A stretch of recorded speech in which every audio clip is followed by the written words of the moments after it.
Kinagigiliwan na ngayon ang isang super lolo na nagtitinda ng taho na si Ricardo Limsi na kilala rin bilang the Philippine Pedicab Loafer. Nandito siya sa may BD RMM Barangay San Bartolome. Bitbit ang kanyang sikat at masarap na taho na talaga namang ating tatangkilikin. Hindi lang basta taho ang hatid niya dahil may kasama pa ito mga trivia na siguradong kapupulutan niyo ng aral. Pero bago ang lahat, huwag kalimutang mag-follow sa aking Facebook, Pwede to be Siena, para sa mas marami pang kwento kagaya nito.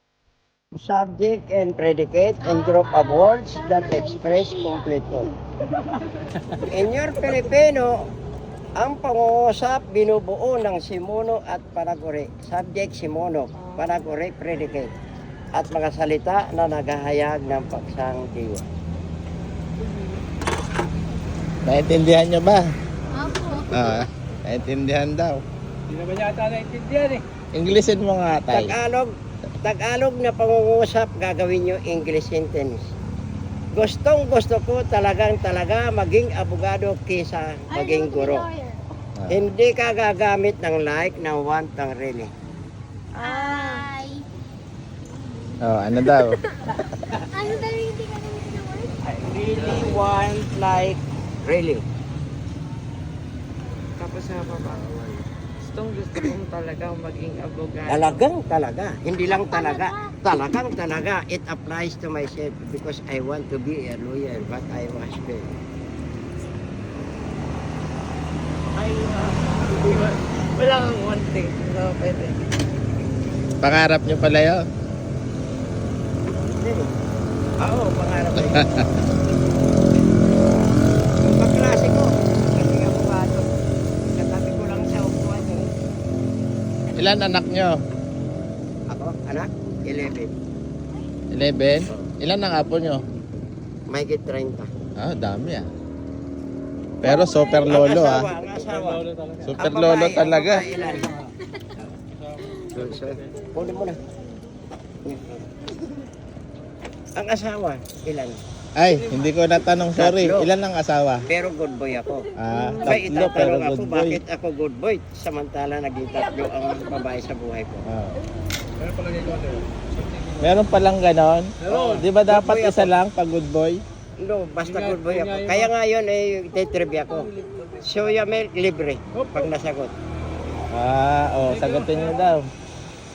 Tatlo Tatlo asawa asawa ni niya. tatay, pero good boy siya.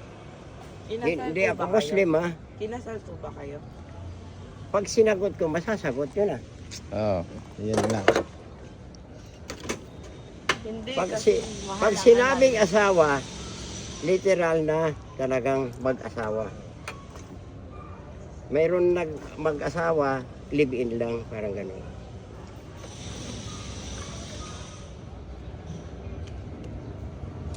Paano niyan tay pag umakyat ka sa ano? Hindi. Sa May 1. Ay ano to, Labor Day. Oo. May one. Maharlika Highway, paakyat yan. Yes, sir. Sabagay, wala namang ulan ngayon.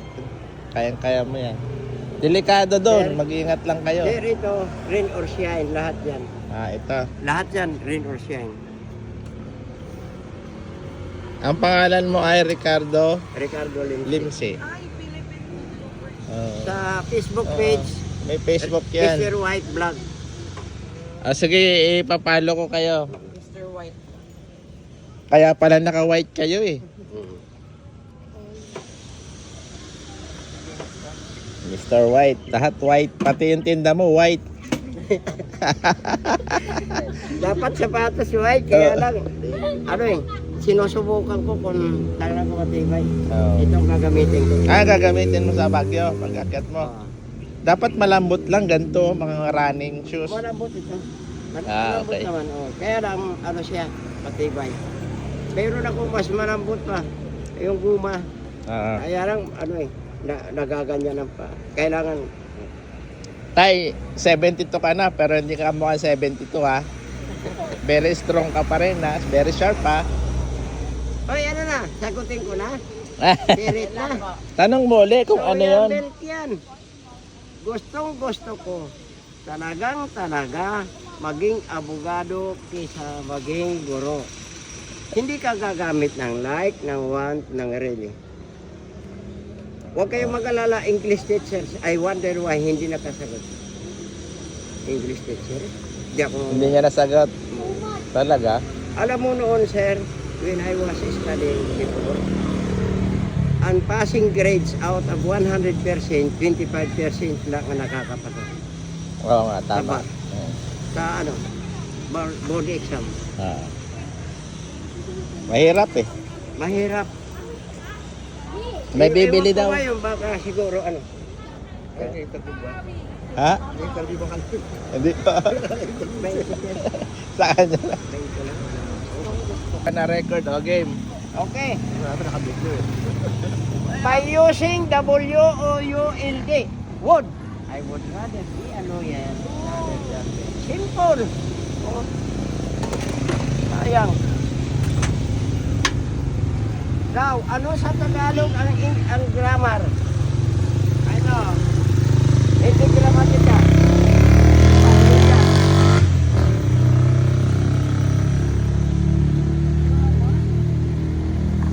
Panika? Fixed grammar. Hindi naman nasabi sa inyo ng teacher nyo, Filipino subject. Kasi before mag-start siya ng klase niya, sasabihin niya, yung first time, ay masarap ang tangko ma'am. May mga kasama trivia yan. Tagalog ng grammar ay balarila. Tandaan niyo yan.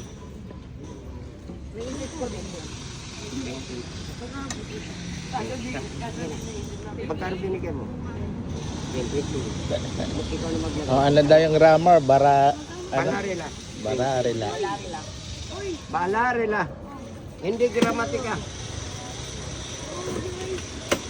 Okay. Isang swimming pag hindi pa niyo nasagot. Balik kayo grade 5. How many inches in 1 yard? Ano? How many inches in 1 yard? 36. Oh, Oh, 36. Easy lang. You are not involved. Engineer to. Ay, engineer. Okay, engineer, sige, sandali ha. Dali. Bayad namin. Ako, may tatanong pa uli. Magtinda ka muna. Sandali. Nag-aaral pa lang, hindi pa engineer. How many inches in 1 meter?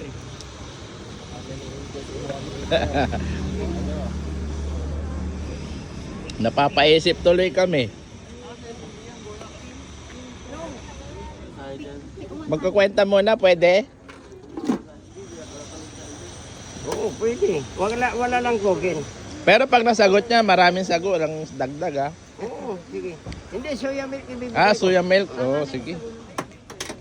Teka lang. Nag-iisip pa. Bagong gising pa lang eh. Masarap talaga ang taho. Ni Tatay Ricardo. Ah, nag-ano ka pala ng sponsor ah. Await yung sponsor. Baka may I-add tumulong. kita tayo sa ano ah, Facebook. Pag may tumulong sa Bagyo, itutuloy ko yung 82 provinces. Wait, pangalan ng ano mo, Facebook? Mr. White, Mr. White. black. 39.375. 1 meter. By using 2.54. Ano formula? Nag-iisip pa lang, sinagot nyo na. Wala na, ayaw mong ibigay yung soy milk mo. Baka doon, may masagot kayo eh. Sa iba eh. Baka masagot kasi mabawasan yung ano mo, soya milk mo. Pag hindi pa kayo nakasagot naman dito. Ano ang gampanin ni Mabini kay Emilio Aguinaldo? Kailangan accurate ha. Daming alam ni tatay. Ilan bang libro mo sa bahay mo? May library ka sa inyo? May encyclopedia ako pero hindi kompleto.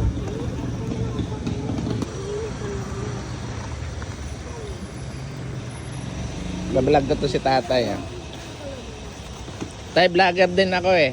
Vlogger ka rin? Ah, Kagaanap nga ako vlogger. vlogger ako Mamaya eh, mag-usap ipopost tayo. kita. Ano lang ako, small time pa lang. Mami, usap tayo. Kagaanap ako vlogger. Anong oras time? Mayroon kaming ano doon eh. Sige, tapusin mo muna yan.